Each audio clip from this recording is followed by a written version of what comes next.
3T TV news కి స్వాగతం. తెలంగాణలో కోట్లాది మంది ప్రజల అభిమానాన్ని చెరుకొని రాష్ట్ర ముఖ్యమంత్రిగా పేద ప్రజలకు అండగా ప్రజా పాలన చేస్తున్న ముఖ్యమంత్రి రేవంత్ రెడ్డిపై అహంకార పూరితంగా విమర్శలు చేస్తూ వ్యక్తిగత దూషణలు చేస్తున్న బీజేపీ పార్లమెంట్ అభ్యర్థి డీకే అరుణను గ్రామాల్లో తిరగనివ్వమని తరిమి కొడతామంటూ షాద్ నగర్ కాంగ్రెస్ పార్టీ హెచ్చరించింది. నిన్న జరిగిన DK Aruna MP Navneet Kaur road show సందర్భంగా వారు మాట్లాడిన వ్యాఖ్యలపై కాంగ్రెస్ పార్టీ నేతలు ధ్వజమెత్తారు. ఒక దశలో డీకే అరుణపై కూడా కాంగ్రెస్ నాయకులు నోటికి పని చెప్పారని గురువారం స్థానిక ఎమ్మెల్యే స్వగృహంలో ఏర్పాటు చేసిన మీడియా సమావేశంలో ఆదివాసీ గిరిజన Congress party coordinator P Raghu Nayak మాట్లాడుతూ ముఖ్యమంత్రి రేవంత్ రెడ్డిపై వ్యక్తిగత దూషణలకు దిగిన డీకే అరుణ ఇది గద్వాల సంస్థానం అనుకుంటున్నారని విమర్శించారు. షాద్ నగర్ పర్యటనలో గద్వాల దొరసాని డీకే అరుణ తన ఇష్టారాజ్యంగా విమర్శలు చేసి వెళ్లడం ఆమె సంస్కారానికి సరికాదని హితవు పలికారు. ముఖ్యమంత్రి రేవంత్ రెడ్డిని తన కాలి గోటితో సమానం కాదని, నోట్లో ఫినాయిల్ పోసి కడిగినా మురికి పోదని అంటూ అనేక విషయాలను ఆమె ప్రస్తావించడం పట్ల తాము తీవ్రంగా ఖండిస్తున్నామని అన్నారు. ముఖ్యమంత్రి గారి పైన ఇలాంటి భాష మాట్లాడడం చాలా దురదృష్టకరం. ఇంకోటి ఆమె మాట్లాడుతూ ఆయన ముఖ్యమంత్రి అయ్యే 4 నెలలైంది. రేవంత్ రెడ్డి గారు పాలమూరు మహబూబ్ నగర్కి ఏం చేసిండని చెప్పేసి ప్రశ్న వేసింది ఆమె. నేను ఈ సందర్భంగా ఆమెకు అడుగుతున్నా, అమ్మా నీవు తెలుగుదేశంలో మంత్రివి, కాంగ్రెస్ పార్టీలో మంత్రివి, ఇదే గద్వాల నియోజకవర్గం నుంచి నువ్వు గెలిచిన సందర్భంగా ఈ పాలమూరు బిడ్డ అని చెప్పి చలామణి అవుతున్నావే, నువ్వు గద్వాల జేజమ్మ అని చెప్పేసి నీ పేరు అక్కడక్కడ చెప్పుకుంటున్నావే. ఈ 2 ప్రభుత్వాలు, ఈ 2 పార్టీలో ప్రభుత్వాలు మారినప్పటికెళ్ళను ఆ పార్టీలో పోయి మారి మంత్రిగా అయినటువంటి సందర్భంగా మహబూబ్నగర్ చేసినటువంటి కార్యక్రమం చెప్పగలుగుతాను? అమ్మగారు తెలియదేమో, ఈమెకేం తెలియదు పెత్తనం చేయడం తప్ప, ఈమెకేం తెలియదు పేదవాళ్ళ గురించి. ఓ మధ్యతరగతి కుటుంబాల నుంచి వచ్చి అనేక ఆటుపోట్లు ఎదుర్కొని ఎన్ని దాడులు చేసినా, ఎన్ని అవమానం గురి చేసినా, జైలుకు పంపించినా నమ్మిన సిద్ధాంతాన్ని ఏనాడు కూడా వదిలిపెట్టకుండా కష్టపడి ఓ జాతీయ పార్టీ గత 50 సంవత్సరాలు పరిపాలన చేసినటువంటి ఓ జాతీయ పార్టీకి తెలంగాణ రాష్ట్రానికి అధ్యక్షుడై ఇప్పుడు ముఖ్యమంత్రిగా ఉండి ఈ తెలంగాణ రాష్ట్రంలో అవినీతికర ప్రభుత్వాన్ని, దోపిడీ చేసే ప్రభుత్వాన్ని, దొరల గడిలను అలాంటి బద్దలు కొట్టినటువంటి ఒక నిజాయితీ పడినటువంటి సీఎం గారిని మాట్లాడే అర్హత నీకుందా అని నేను అడుగుతా ఉన్నాను. ఈ సందర్భంగా పాలమూరులో ఉన్నటువంటి పేదరికాన్ని నిర్మూలించడానికి ఎవరు ప్రయత్నం చేసినవా? ఆంధ్ర పాలకులు రాయలసీమకు నీళ్లు తీసుకొని పోతే మీ మంత్రి పదవి ఉన్నటువంటి సందర్భంగా ఏ ఒక్కనాడైనా శాసనసభలో పాలమూరు వెనుకబడినటువంటి పాలమూరు గురించి మాట్లాడేటువంటి సందర్భం ఉందా మేడం? పాలమూరు జిల్లాలో ఉన్నటువంటి ప్రజలు ఊరుకోరు, పాలమూరు బిడ్డ ముఖ్యమంత్రి. ఏదైనా ఇష్యూ ఉంటే ఇష్యూ ప్రకారంగా మాట్లాడాలి. రాజకీయంగా ఎన్ని విమర్శలు పెట్టినా, ఎన్ని విమర్శలు చేసినా దాని సమాధానం ఇవ్వడానికి మా పార్టీ రెడీగా.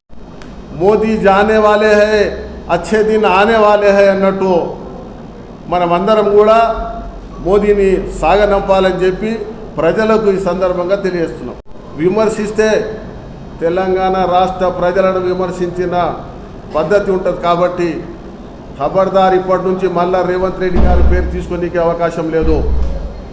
ఇవాళ ఎందుకు మాట్లాడుతున్నారు ఇట్లా అంటే, కాంగ్రెస్ పార్టీ ఓట్లు అడుక్కో, ప్రజలను మెప్పించి ఓట్లు అడుక్కో, లేదు బీజేపీ దొరల పార్టీ అని చెప్పేసి బీజేపీ మతాన్ని వాడుకొని ఓట్లు అడుగుతున్నటువంటి సందర్భంగా ఆ పార్టీలో పోయి కులతత్వంతో రెచ్చగొట్టే బీజేపీ పార్టీలో పోయి కేంద్రంలో ఈ రోజు వరకు ఇప్పటి వరకు 10 సంవత్సరాలు పరిపాలన చేసిన బీజేపీ పార్టీ 60 లక్షల కోట్ల రూపాయలు బడా పారిశ్రామికవేత్తలకు ఇచ్చినటువంటి సందర్భంగా ఈరోజు ఇసాయించుకుంటున్నారు పాలక వర్గాల్లో ఉన్నటువంటి వాళ్ళు కూడా.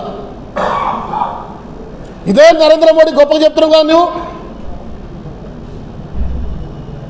సంవత్సరానికి 2 కోట్ల ఉద్యోగాలు ఇస్తానని చెప్పాడు. 10 సంవత్సరాలు అయింది. సిగ్గు లేకుండా ఇప్పటి వరకు కేంద్ర ప్రభుత్వ ఉద్యోగాలు 60 లక్షల ఉద్యోగాలు ఖాళీగా ఉన్నాయి. ఇప్పుడు రంగారెడ్డి జిల్లాలో ఉన్నటువంటి కరువు కాటు జాతర నిలవైతుంటే నీ ఢిల్లీలో కేంద్రంలో ప్రభుత్వంతో కొట్టాడి 1 రూపాయి తీసుకురావు, అది చేతగాదు అమ్మకు. నోటికి వస్తే ఏది వస్తే అది మాట్లాడుతూ ఉంటుంది దొరసానమ్మ. ఆ ప్రచారంలో ఆమె షో చూశారు మీరు, ఆ టోపీ ఆమె వేషం, తర్వాత ఆమె వేసినటువంటి గ్లౌజెస్ ప్రజలు గమనిస్తూనే ఉన్నారు. మీరు నీకు చెప్పటం లేకనా? అందుకని ఈ దొరల పరిపాలన లేక మాట్లాడితే కష్టజీవులు, పేదలు, హరిజన గిరిజన బలహీన వర్గాల వాళ్ళు, కాంగ్రెస్ పార్టీకి ఓటేసి గెలిపించినటువంటి ప్రజలు, రైతులు చూసి ఊరుకోరు. దీన్ని ఖచ్చితంగా మేము అప్పీల్ చేస్తున్నాం. పాలమూరు జిల్లా, ఈ పాలమూరు కాన్స్టిట్యున్సీ నుంచి ఇట్లాంటి దురస్థానాలకు మనం ఓటేస్తే మళ్ళీ గడిల దగ్గర పోయి మనం చేతులు నిలబెట్టుకొని ఉండాల్సినటువంటి పరిస్థితి ఏర్పడుతుంది. ఇలాంటి దురస్థానాలకి మనం సపోర్ట్ చేస్తే వెనకటి కాలంలో చెప్పుల చేతులు పట్టుకొని దొరల ఇంటి ముందు పోయే పరిస్థితి వస్తూ ఉంటుంది.